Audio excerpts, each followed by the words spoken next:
Oh, Deltarune, why can't I quit you? Why can't I stop thinking about your world, weaving a narrative of hope and light, religious faith, and love for the image bearer? A narrative of 3 children and many more, which my instincts wish to protect and treat as if they were my own. It's as if your world has my soul, my very heart, and in a sense, it does. So this is kind of going to be a short video. I still feel like I've said mostly what I want to say about Deltarune, but I almost felt like I had to make this video. Because one of the biggest mysteries remaining in Deltarune is one of the big tragedies of the prophecy. The banishing of the angel's heaven, as they say. I'm going to go out on a limb here and say that Chapter 4, giving us the impression that the prophecy came from a less than holy source, a fallen star who speaks in the Aster font. I'm going to assume that that this line in Chapter 1 is specifically written to get us to question the prophecy. Because, that just doesn't sound like something you'd find in a prophecy. That sounds like something the evil one would say, right? Gaster. To the storyteller, although to us this would look like a tragedy, to the storyteller, to the demon writing this looks like a triumph of 3 heroes, right? I'm going to be honest, this theory I'm about to make may not be true, considering how little we know about Deltarune's heaven or Deltarune's angel so far. Still, I think it's a thought I wanted to share. At the end of the day, the violent language, the idea of an entire realm being banished, the initial suspicion this line caused for first-time players, I think with Chapter 4 telling us that we should try and look for some way to subvert this fate, I do not think this is a good thing. I think this is one of the tragedies that we're supposed to avoid. I've discussed how Deltarune seems to lean into Christian writing tropes, with its 3 main literary influences being Lord of the Rings, Chronicles of Narnia, and Alice in Wonderland. And when you look at the 3 I previously theorized as being an unholy trifecta, Gaster, the Knight, and Device Friend, these 3 match the antagonists from these stories pretty well, right? So Melkor wove his own tragedies into the song that created Middle-earth. The White Witch sought to cover the world in eternal winter, a lot like the Knight does. And then the Smiling Cheshire Cat, which fully embraced the madness of the dream world. In my latest video, I discussed how one of these tropes Deltarune seems to lean into is the image bearer trope. Now, what is this trope? Well, it's the idea of your protagonist, your very human protagonist, your son of Adam, so to speak. It is the idea that your flawed human protagonist will still bear narrative similarities to the character of God, with the necessary differences to emphasize that this isn't just this universe's version of God. And this type of narrative device is actually used in the Bible itself. Particularly, the example I always go to is how Aaron spoke for Moses, like how a prophet speaks for God, and this is sort of explicitly stated as being the image that God was trying to get across with the relationship between these two. Or another example would be how Joseph was exalted to the second in command over Egypt, and this was a typology of Jesus Christ, right? Even the player themselves is an example of this image bearer trope. And the player, and like in my theories, the player isn't a god either. The player is just like the most emphasized image bearer character. I discussed that this is the reason why characters like Chris, Susie, and Rousey have a lot of godly imagery, while at the same time having a lot of devil imagery. And it emphasizes that all of these characters are true Adam figures, existing in a state that is sort of half good, half evil. True representations of humanity who are neither all the way good nor all the way evil. And it seems to me that the 3 heroes are meant to have these strong image bearer similarities, and that Specifically, the three heroes are meant to get you to think about the Holy Trinity. So Chris is like the unheard, strong leader of the group. Susie is a suffering servant and the second in command, and then Rousey is a comforter and a counselor to both Lightners and Darkners. And in addition to this, Chris and Susie live in the light world, and when you look at real life, the father and son are in heaven. And then Rousey exists in the dark world, and sort of tends to the needs of the Darkners. And in real life, the Holy Spirit is on Earth with us, the believers, teaching us the will and the majesty of the Father and Son. And this got me thinking. This phrase, banish the angels heaven, this phrase is only ever used in the dark world. Yes, heaven is mentioned in the light world hymn, because there is a real world that we players exist in Deltarune's lore. But they never mentioned banishment in the light world. They only mentioned banishment in the dark world. So I'm going to present this question now. What if the angels' heaven is not our real world, like some expect, nor is it our Castletown haven? What if the angels' heaven mentioned in the prophecy is just the light world, and the roaring and the banishing are one and the same? Rousey's prophecy at the beginning does suggest the banishing takes place after the roaring. But think about it. This is a non-word-for-word summary of the prophecy. It's implied Rousey knows a lot about everything that's going to happen, but some things can even catch Rousey off guard. Keep in mind, the prophecy exists in an incomplete state. Rousey was able to memorize the music note puzzles because they were put in the prophecy as a part of intentional game mechanics. But the prophecy itself seems to be a summary of world history, or future, I guess. And it doesn't give a detailed explanation of everything that's going to happen. And one of these missing pieces could be the order of these events. So when Rousey summarizes the prophecy, maybe he gets a few of the events out of order. You know? So if the heroes are meant to save the world, yet they're also meant to banish the angels' heaven, perhaps they start the banishment first and have to save the world from their own mistake. What if it is Gaster's will for the heroes to start the end of the world?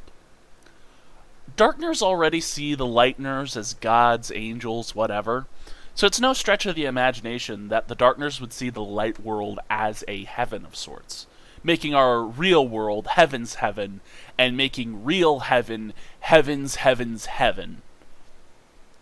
But how is this the angel's heaven if we are supposed to be the angel of the prophecy, and we are from the real world? Well, we are already in the game of Deltarune. We're the little heart. And this is like our comforter. This is like an extension of our will that goes out to influence the Lightners, and in some cases Darkners as well. So in this sense, we as this heart are in a higher plane of reality. So the light world is still a higher plane of reality in which the angel exists. It's just a little more complicated than the Darkners may realize. So this is still technically a heaven from which the angel comes to the perspective of the dark world. But what evidence do I have for this? What evidence do I have for the idea that, Chris, Susie, and Rousey are going to be the ones to start the roaring? The heroes are going to start the roaring instead of the night. What? Well, yes, because Chris makes a dark fountain in Chapter 3, and this is probably at Gaster's request. At the request of definitely one of Chris's higher-ups. We know that Chris is subservient to Carol, at least, and Chris is probably subservient to Gaster still, to an extent at least. Susie makes a dark world for a split second during Chapter 4, and this was framed as a very hopeful thing, but she could be easily manipulated into making dark worlds for Gaster's purposes. I've already expressed fear that in the story, Gaster would try to force Susie back into her old ways, and that she would be this narrative trope of the dragon at the end of the story, in which she would be like this massive boss fight. So I already expressed suspicion that Susie could end up being a twist villain, and maybe that's what's gonna happen. Gaster's just gonna manipulate her into making like a big dark fountain that causes the roaring. As for the third hero, maybe Rousey goes along with this because it's part of the prophecy that in Rousey's mind can't be changed. Maybe Gaster is given credit as a prince from the dark who brings forth the darkness. Who knows? But this idea that our heroes are the ones destined to bring forth the end of the world would be very tragic. Now, how do we stop the roaring after it starts? Well, let's take a moment to talk about ransom theory. It's well accepted in Christianity that Jesus died to cover the sins of the world, but there is some debate over how this works. One theory is penal substitution, in which a perfect sacrifice had to die on our behalf so we don't get the punishment we deserve.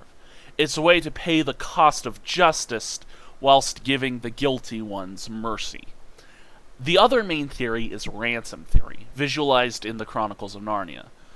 Sinners go on to belong to Satan, and so as a ransom needed to be paid for Satan to let us go, that ransom being the end of Christ's mortal life. And in this sense, it's the idea that Satan is so selfish that he thinks the humiliation and painful death of the Son of God is worth giving up humanity as his captive, so that we are no longer captives to Satan. And in Chronicles of Narnia, this was kind of how it worked, is that Edmund sinned, and so then Edmund belonged to the White Witch, and so Aslan offered his life just so that the White Witch could take pleasure in the death of Aslan, so that Edmund could be let go. And that's kind of the visual you get from Chronicles of Narnia. Perhaps the way we defeat this story's version of Satan, Gaster, would be ransom theory. One character dies so the rest of the world can live. I still believe this will end up being Noelle. Like, Noelle willingly takes the heart and becomes our vessel, because in the normal route, she's just going to trust us enough up to that point. And so, the banishing of quote-unquote heaven and the banishing of the angel are two different events in Deltarune's story. The banishing of the light world, which would be the roaring, which the light world is subsumed in darkness, and then the banishing of Noelle towards the end of Chapter 7, in which she willingly descends into the darkness to save the world. Perhaps her desire is to see death as well, and that's why we get a night fight round 2, because the night is death, and so this is a very ironic twist of fate, where Noelle wanted to see death, but death is now the roaring night. I still think there is an idea of which we could subvert this ending by becoming a light titan and purifying all darkness, instead of the Noelle ending where it's like we died to seal the darkness. This was just a small theory, and it wasn't very organized, but I feel like we do need to understand the banishing of the angel's heaven as the banishment of a realm. Banishing an entire realm to the darkness, which, in Deltarune's case, we already have an idea of something like this happening, which is the light world being subsumed by the dark worlds. Cutting off our connection to Deltarune could still be that, but I don't know how the heroes could do this without Gaster's meta-demon powers. And the banishing of Castletown could be it, but this is a lower level of reality rather than an upper one. So Castletown is more like a haven than a heaven.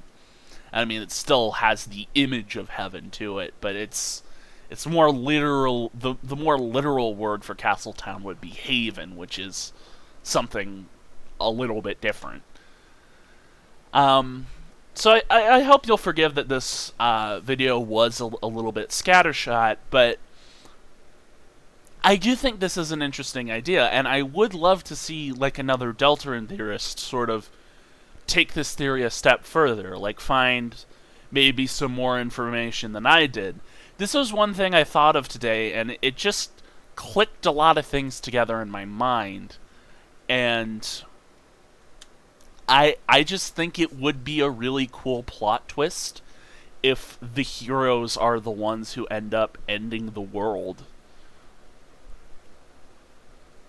at the end of the game. I just feel like that would be very tragic and very scary. Okay, bye.